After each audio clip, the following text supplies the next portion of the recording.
1 साल की डेटिंग के बाद आखिरकार आज उसकी शादी हो ही गई।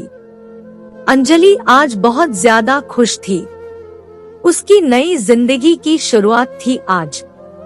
शादी की सारी रस्में खत्म हो गई थी और अंत में एक वेडिंग पार्टी ऑर्गेनाइज की गई थी। शादी के कीमती से कीमती तोहफे उन्हें मिले थे, लेकिन माँ ने कुछ अलग ही तोहफा अंजलि को दिया था। माँ ने अंजलि को एक नई बैंक की पासबुक दी और कहा, बेटा यह सेविंग अकाउंट मैंने तुम्हारे नाम पर खोला है और इसमें 1 लाख जमा कर दिए हैं। माँ ने आगे कहा, मेरी प्यारी बेटी इस पासबुक को लो और इसे अपनी शादी की उन खूबसूरत यादों की तरह रखो जो तुम्हें जिंदगी भर याद रहेगी। जब जब कुछ अच्छा और यादगार तुम्हारी जिंदगी में घटे तो इसमें कुछ रकम जमा कर दिया करना और यह रकम किस कारण से जमा कर रही हो वह जरूर मेंशन करना। जितनी ज्यादा खुशी का दिन होगा उतने ज्यादा पैसे तुम इसमें जमा कर सकती हो। पहली राशि मैंने तुम्हारे लिए जमा कर दी है, अब इसे आगे तुम अपने पति के साथ बढ़ाना और जब कई सालों बाद तुम इसे देखोगे तो तुम्हें पता चलेगा कि तुमने अपने जीवन में एक दूसरे के साथ कितने खुशी के पल साथ में जिए हैं। अंजलि ने बाद में यह बात अपने पति को भी बताई। दोनों को ही यह सुझाव बड़ा ही पसंद आया और अब वह दोनों ही उस वक्त का इंतजार करने लगे जब इस खाते में कुछ पैसे जमा करा पाए।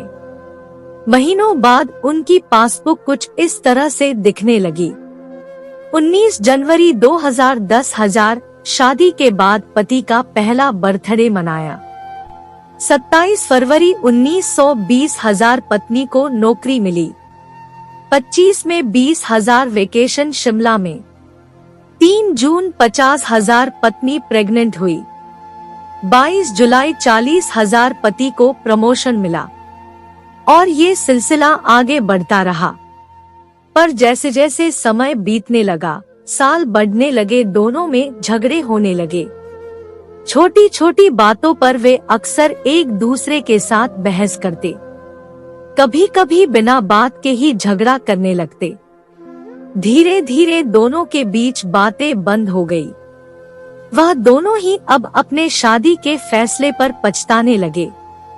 दोनों को ही ऐसा लगने लगा कि उन्होंने दुनिया के सबसे घटिया इंसान से शादी की है। शायद उनके बीच का वह प्यार कहीं गुम हो गया जो पहले था। एक दिन अंजलि ने अपनी माँ से बात की, माँ अब हम साथ नहीं रह सकते। हम दोनों ने ही यह फैसला लिया है कि अब तलाक लेकर अलग हो जाए। मुझे समझ में नहीं आ रहा है कि मैंने ऐसे इंसान के साथ शादी करने का फैसला कैसे लिया था। उसकी माँ ने कहा, बिल्कुल इसमें कोई बड़ी बात नहीं है, तुम वही करो जो तुम्हारा दिल कहता है।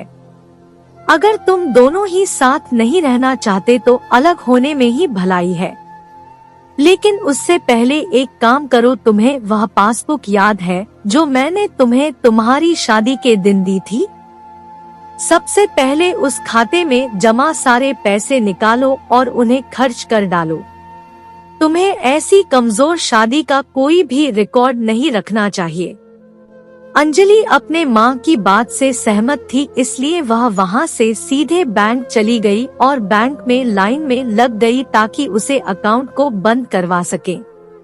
जब वह लाइन में खड़े होकर इंतजार कर रही थी तब उसने एक नजर उस पासबुक के अंदर लिखे रिकॉर्ड्स पर डाली उसने और पढ़ती गई। वह सारी खुशियाँ, आनंद के पल जो उसने अपने पति साथ जिए थे सब उसकी आंखों के सामने आ गए और उसकी आंखों में आंसू आ गए। वह तुरंत वहाँ से निकल अपने घर पहुँची। अंजलि ने घर पहुंचकर सबसे पहले वह पासबुक अपने पति के हाथों में रखी और बोली कि तलाक लेने से पहले इस खाते में जमा सारे पैसे खर्च कर दो और इस खाते को बंद कर दो। अगले दिन पति बैंक गया और खाता बंद कराने के लिए लाइन में लगा। जब वह लाइन में अपना नंबर आने का इंतजार कर रहा था उसने एक नजर उस पासबुक पर डाली। उसने पासबुक के अंदर लिखे रिकॉर्ड्स को पढ़ा और पढ़ते ही गया। भूतकाल में अपनी पत्नी के संग जिए वह खुशियों के पल, वह सुंदर यादें, वह प्यार के पल उसके नजरों के सामने किसी मूवी की तरह चलने लगे। थोड़ी देर बाद वह भी बैंक से निकला और सीधे घर पहुंचा। घर पहुंचकर पासबुक उसने अंजलि के हाथ में रख दी। अंजलि ने जब उस पासबुक को खोलकर देखा, उसमें एक नई एंट्री 10 लाख की थी और उसके कारण के रूप में लिखा था, यह वह दिन है जब मुझे यह एहसास हुआ कि मैं तुमसे कितना प्यार करता हूँ और यह भी कि तुमने मेरी जिंदगी में कितनी खुशियाँ लाई है। वह दोनों एक दूसरे के गले लग गए, खूब रोए और उन्होंने उस पासबुक को संभालकर तिजोरी में रख दी। दोस्तों, जिंदगी में गिरना कोई बड़ी बात नहीं है। जब आप किसी भी कारण से गिरते हो तो आपको हमेशा कहाँ गिरे हो उससे ज्यादा गिरने से पहले आप कहाँ थे वह याद रखना चाहिए। गलतियों को सुधार कर आगे बढ़ने का नाम ही तो जिंदगी